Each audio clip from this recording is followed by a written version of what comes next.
Court پہ توشہ case chief justice کی جانب سے ریمارکس میں کہا گیا ہے کہ اسلام آباد ہائی کورٹ میں ابھی کیس کی سماعت چل رہی ہے، ہائی کورٹ کا فیصلہ آنے دیں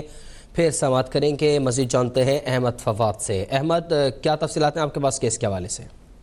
بالکل، آج جب کیس کی سماعت کا آغاز ہوا تو چیف جسٹس عمر عطا بندیال کو یہ بتایا گیا کہ جو کیس کی سماعت ہے اسلام آباد ہائی کورٹ میں وہ ابھی بھی چل رہی ہے، جس پر چیف جسٹس کی جانب سے یہ کہا گیا کہ ہائی کورٹ معاملے کا جو حل ہے وہ نکال رہی ہے، یہی ہمارے نظام کی خوبصورتی ہے۔ ہائی کورٹ کا جو فیصلہ ہے وہ آنے دیں، ہائی کورٹ کے فیصلہ آنے کے بعد جو سماعت ہے وہ پھر ہم سپریم کورٹ آف پاکستان میں کر لیں گے۔ اس کے ساتھ ہی چیف جسٹس عمر عطا بندیال کی جانب سے چیئرمین پاکستان تحریک انصاف کو جیل میں دی جانے والی سہولیات سے متعلق جو رپورٹ ہے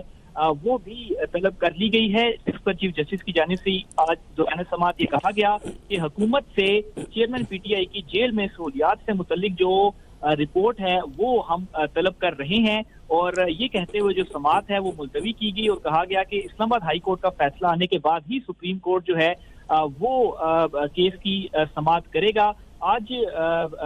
چیئرمین پاکستان تحریک انصاف کے جو وکیل ہیں لطیف کھوسا، ان کی جانب سے دوران سماعت عدالت میں یہ بتایا گیا کہ جب وہ کل چیئرمین پی ٹی آئی سے ملنے کے لیے جیل میں گئے تو ان کے ساتھ ایک جو پولیس والا تھا وہ ڈٹ کر ساتھ بیٹھ گیا، اور لطیف کھوسا کی جانب سے یہ بھی کہا گیا کہ میں نے ان سے یہ کہا کہ یہ وکیل اور موکل کے درمیان کی گفتگو ہے، آپ یہاں پر کیوں بیٹھ گئے ہیں۔ اس پر چیف جسٹس کی جانب سے کہا گیا کہ سردار صاحب کوئی ایسی بات نہ کریں جو ریکارڈ پر نہیں ہے۔ انصاف کی فراہمی کے لیے اسلام آباد ہائی کورٹ جو ہے وہ کوششیں کر رہی ہے۔ دوران سماعت جسٹس مظاہر علی اکبر نقوی کی جانب سے یہ سوال بھی پوچھا گیا کہ کھوسا صاحب یہ بتائیں کہ ہائی کورٹ میں مقدمے کا فیصلہ کیا آئے گا، جس پر لطیف کھوسا کی جانب سے یہ جواب دیا گیا کہ سر میں کوئی پیشن گوئی نہیں کر سکتا،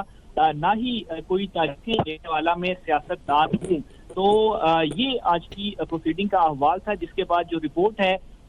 چیئرمین پی ٹی آئی کی جیل میں سہولیات کے حوالے سے وہ طلب کی گئی ہے، اور ساتھ ہی ساتھ اس کیس کی جو سماعت ہے وہ اسلام آباد ہائی کورٹ کا جو فیصلہ ہے وہ آنے تک ملتوی کر دی گئی ہے۔ جی احمد فواد ہمیں اپڈیٹ کر رہے تھے۔ ابھی سبسکرائب کریں تاکہ کوئی خبر رہ نہ جائے۔